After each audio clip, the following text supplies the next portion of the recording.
Hello viewers, welcome to our channel. So మనతో పాటు ఉన్నారు చిట్టిబట్ల మధుసూదన్ శర్మ సార్. సార్తో మాట్లాడి ఈరోజు మనం సోరియాసిస్ రిలేటెడ్ అంటే చాలా వరకు దీనికోసం కామెంట్స్ చూస్తున్నాను.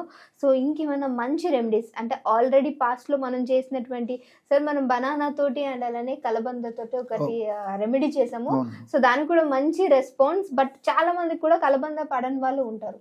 సో అలాంటి వాళ్ళ కోసం ఇంకేమన్నా ఉంది అంటారా ఇలాంటి మేకింగ్ వీడియో రిలేటెడ్? చాలా చాలా ఉన్నాయమ్మా.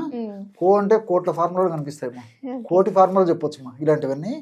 సో అందరికీ అందుబాటులో ఉంటూ చౌక ధరకు లభ్యమవుతూ సులభంగా తయారు చేసుకోదగ్గ అద్భుతమైనటువంటి ఔషధాన్ని ప్రాక్టికల్గా తయారు చేసి కూడా చూపిస్తానమ్మా. Okay sir. కేవలము రెండు పదార్థాలతో సోరియాసిస్ వల్ల కలిగేటువంటి దురద, మంట, పోటు, సలుపు, బాధ, అసౌకర్యము ఇవన్నీ కూడా తగ్గించుకోవచ్చమ్మా. కేవలం రెండు పదార్థాలు. ఆ రెండు పదార్థాల్లో మొట్టమొదటిది కాకరకాయమ్మ, చాలా అద్భుతంగా పనిచేస్తుందమ్మా. రెండవది పసుపు. కేవలం ఈ రెండు పదార్థాలే. మరి ఎలా తయారు చేసుకొని వాడుకోవాలో కూడా చెప్తానమ్మా. మొట్టమొదట కాకరకాయను శుభ్రం చేసేసి బాగా కడిగేసి శుభ్రం చేసేసమ్మా మిక్సీలో వేసేసుకొని గుజ్జులాగా తయారు చేసుకోవాలమ్మా. ఆల్రెడీ మనం తయారు చేసినటువంటి గుజ్జు కూడా ఇక్కడ మనం చూపిస్తున్నాం కాబట్టి ఈ గుజ్జును కూడా మనం తయారు చేసాం. ఈ పద్ధతిలో తయారు చేసుకోవాలమ్మా. సో తగినంతమ్మా, ఎందుకంటే సమస్య ఎక్కువగా ఉంటే ఎక్కువ గుజ్జు తయారు చేసుకోవాలి, సమస్య కొద్దిగా ఉంటే కొద్దిగా తయారు చేసుకుంటే సరిపోతుంది. మన వాళ్లకు అర్థమయ్యేందుకు మాత్రం ఇక్కడ కొద్దిగా మాత్రమే మనం చేసి చూపించడం జరుగుతుందమ్మా. ఈ విధంగా కాకరకాయ గుజ్జు మనకు అవసరాన్ని బట్టి బ్రహ్మాండమైనటువంటి ఈ కాకరకాయ గుజ్జును ఈ పద్ధతిలో తయారు చేసుకొని మనం ఒక పాత్రలో తీసుకోవాలమ్మా. ఇందులో తగినంత, అంటే ఉదాహరణకి 50 గ్రాములు కాకరకాయ గుజ్జు తీసుకున్నట్లయితే 50 గ్రాముల కాకరకాయ గుజ్జులో 10 గ్రాములు మాత్రమే పసుపు పొడి కలిపేసేయాలమ్మా. సో 10 గ్రాములు మాత్రమే ఈ పసుపు పొడి కలిపేస్తే సరిపోతుందమ్మా. కాబట్టి ఒక భాగం పసుపు అయితే ఇంచుమించు 5 మనం ఈ యొక్క కాకరకాయ గుజ్జు తీసుకోవాలన్నమాట. అది ఈ యొక్క ఫార్ములా తయారు చేసేటువంటి విధానం.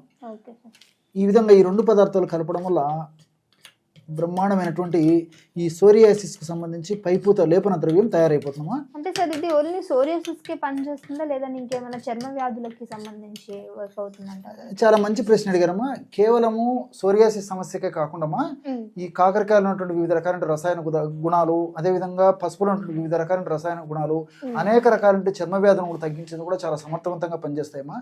ఈ యొక్క సమస్య అంటే సోరియాసిస్తో పాటు గజ్జి, తామర, అదే ఫంగల్ ఇన్ఫెక్షన్ అమ్మా, ఇలాంటి సమస్యలు ఉన్నప్పుడు కూడా ఈ యొక్క ఔషధాన్ని పైపూత మందుగా వాడుకోవడం వల్ల చాలా త్వరగా సమర్థవంతంగా వెంటనే ఈ యొక్క ఔషధాలు పనిచేసేసి చాలా త్వరగా ఆ యొక్క సమస్య నుంచి కూడా బయటపడేందుకు అవకాశం ఏర్పడుతుందమ్మా. చాలా మంచి ప్రశ్న అడిగారు. అనేక రకాలైనటువంటి చర్మ వ్యాధులకి అద్భుతంగా పనిచేసేటువంటి దివ్యమైనటువంటి ఔషధాల్లో అగ్రస్థానం దీనికి ఇవ్వచ్చు అంటే కూడా ఆశ్చర్యం కాదమ్మా. సో ఈ విధంగా తయారు చేసుకున్నటువంటి ఈ యొక్క లేపన ద్రవ్యాన్నమ్మా సోరియాసిస్ ఉన్నటువంటి భాగంలో అప్లై చేసేసి ఒక అరగంట లేదా ఒక గంట ఆగిన తర్వాత గోరువెచ్చని నీళ్ళతో కడిగేస్తుండాలమ్మా. లేకపోతే అలాగే తుడిచేసినా పర్లేదు, కడిగేసినా పర్లేదు. ఈ విధంగా చేయడం వల్ల చాలా త్వరగా, నేను చెప్పాను కదమ్మా, సమర్థవంతంగా ఔషధం పనిచేస్తుంది. ఇంచుమించు ఎక్కువ శాతం మందిలో దాదాపు 2-3 రోజులు 4 రోజులు వాడేసరికి దాని యొక్క పనితనం మొదలయ్యేసేసి క్రమక్రమంగా లక్షణాలు తగ్గడం కూడా మొదలవుతుందమ్మా. సో పైపూత మందుగా చాలా బాగా పనిచేస్తుంది. కాకరకాయలో ఇంతకుముందే చెప్పినట్లు కాకరకాయ చర్మ వ్యాధుల్లో చాలా అద్భుతంగా పనిచేస్తుంది పైపూత మందుగా వాడినప్పటికీ. అదేవిధంగా రక్తాన్ని శుద్ధి చేస్తుంది, అట్లే యాంటీబయాటిక్గా పనిచేస్తుంది, యాంటీ ఫంగల్గా పనిచేస్తుంది, యాంటీ వైరల్గా పనిచేస్తుంది.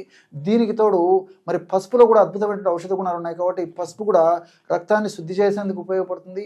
అట్లే క్రిమిహరంగా పనిచేస్తుంది. అంటే పసుపు కూడా antibiotic, anti viral, anti fungal కూడా పసుపు కూడా పనిచేస్తుంది. కాబట్టి ఈ రెండు పదార్థాలు కలిపి వాడుకోవడం వల్ల ఫలితాలు మరింత సమర్థవంతంగా, శీఘ్రంగా, సత్వరమే కలిగేందుకు అవకాశం ఉంటుంది. కాబట్టి అందరూ తయారు చేసుకోవచ్చు. ఎల్లవేళలా మనకు లభ్యమైనటువంటి ఇలాంటి ఆహార ఔషధాలను మనం సద్వినియోగం చేసుకోవడం వల్ల ఎలాంటి సైడ్ ఎఫెక్ట్స్ లేకుండా మరి చక్కటి ఆరోగ్యాన్ని మనం సొంతం చేసుకోవచ్చు. సార్ ఇది మరి హెయిర్ లో కూడా రాసుకోవచ్చు, కొంతమందికి సోరియాసిస్ హెయిర్ లో కూడా వస్తుంది. మంచి ప్రశ్న అడిగారమ్మా. సో దీనివల్ల ఇంకొక ప్లస్ బెనిఫిట్ కూడా ఉందమ్మా. అందుకే ఇంతకుముందే చెప్పాను అన్ని మనకు సైడ్ బెనిఫిట్స్ ఉంటాయని చెప్పేసి. సో హెయిర్కు మరి చర్మ భాగంలో, తల భాగంలో కూడా సోరియాసిస్ అనేటువంటి సమస్య ఉంటుంది కదమ్మా, దాన్ని కూడా అప్లై చేసుకోవచ్చు. దీనివల్ల ఇంకోటి ఏంటంటే మీరు అడిగినట్లు ఈ చుండ్రు సమస్య కూడా తగ్గిపోతుందమ్మా. సో చుండుతో కూడా చాలా మంది బాధపడుతుంటారు. ముఖ్యంగా సంవత్సరం అంతా కొంతమంది బాధపడుతుంటే ఈ చల్ల వాతావరణం, చలికాలము ఈ చుండ్రు సమస్యతో ఎక్కువ శాతం మంది బాధపడుతుంటారమ్మా. సో ఈ యొక్క సోరియాసిస్ సమస్యకు వాడితే మరి సోరియాసిస్ సమస్యతో పాటు చుండు సమస్య చుండు తగ్గిపోతుంది. సమస్య కూడా పోతుంది. సోరియాసిస్ సమస్య లేనటువంటి వాళ్ళు కూడా వారంలో ఒక్కసారి ఈ యొక్క పద్ధతుల యొక్క ఔషధాన్ని వాడుకోవడం వల్ల కూడా చుండు సమస్య కూడా బయటపడుతుంది. Okay sir. సో చూసారు కదా, సోరియాసిస్ కి మనం ఒకవేళ మెడిసిన్ ని చూస్తుంటే మనకి డాండ్రఫ్ ఉన్నా సరే హెయిర్ లో దీని రిలేటెడ్ ఇష్యూ కూడా మనకి సాల్వ్ అవుతుంది. సో ఇప్పుడు వింటర్ వచ్చేస్తుంది కాబట్టి చాలా మంది సోరియాసిస్ తో బాధపడే వాళ్ళని చూస్తున్నాం. సో వాళ్ళ కోసం ఇంకొక మంచి రెమెడీని సార్ చెప్పినందుకు thank you so much sir. So ఇంకో వీడియోతో మళ్ళీ మీ అందరి ముందు కోసం. మీరు చేయాల్సిన పని ఏం లేదు, వీడియో నచ్చితే ఖచ్చితంగా షేర్ చేయండి, లైక్ చేయండి. అండ్ ఇంకొక మీకు ఇంకేమన్నా ఇష్యూస్ ఉన్నా సరే కింద కామెంట్ చేసినట్లయితే దాని రిలేటెడ్ వీడియోస్ చేయడానికి కూడా మేము ట్రై చేస్తాం. Thank you so much for your watching.